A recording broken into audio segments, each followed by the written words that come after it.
আমি কিন্তু আপনাদের আকাই মাফা কালকে মুড়ি ভাজতে পারছি, সেই বড় একটা কঠিন চ্যালেঞ্জে জিতে গিয়েছিলাম। কিন্তু আমি আজকে সেই মুড়িটা দিয়ে কি করেছি সেটাই দেখাবো। মুড়িটা কিন্তু আমি ফালাই দেই নাই, সেই মুড়ি দিয়েই হচ্ছে আমি দেশি মুড়ি আর দেশি গুড়ের মোয়া করেছিলাম। তো এই তো দেখেন আলহামদুলিল্লাহ, মোয়ার জন্য প্রথমে হচ্ছে গিয়ে আমি গুড়টাকে ভালো করে জাল করে নিব।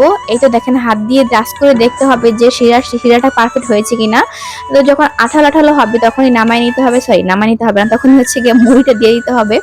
তো আমার হাতে ভাজা, নিজের হাতে ভাজা মুড়ির মোয়া তৈরি করতেছি, এটা কিন্তু একটা স্পেশাল আর আমার কাছে অনেক বেশি ইন্টারেস্টিং ব্যাপার, ফার্স্ট করতেছি। তো যাই হোক, আর এটাও হচ্ছে অনেক বড় একটা চ্যালেঞ্জের ব্যাপার আমার কাছে, কারণ মোয়াটা কিন্তু সহজে হইতে চায় না। মনে হয় যে মোয়া গোল গোল করলে হয়ে যাবে, তা না, অনেক বেশি কঠিন একটা কাজ। গরম গরম, একদম গরম থাকতেই করতে হয়, হাতে একদম মানে লাগে, অনেক গরম লাগে, তারপরও করতে হয়। তো এই তো কোনোভাবে হচ্ছিল না, তেল দিয়ে নিয়েছি ফার্স্টে হাতে যাতে পারফেক্ট হয়। তো এইটা দেখেন প্রথমটা কিন্তু খুব সুন্দরভাবে হয়ে গিয়েছিল। তারপরে হচ্ছে গিয়ে পরের গুলো কোনোভাবেই হতে চাচ্ছিল না, অনেক বেশি কঠিন হয়েছিল আমার জন্য এটা করা।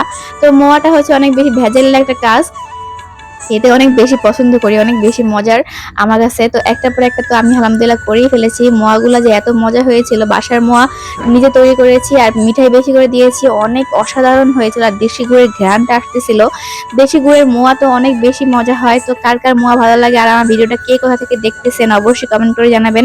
আর আমার ভিডিওটা কেমন লাগলো সবাই জানাবেন। তো আজকের মতো এখানে আল্লাহ হাফেজ, দেখা হচ্ছে নেক্সট ভিডিওতে। আল্লাহ হাফেজ।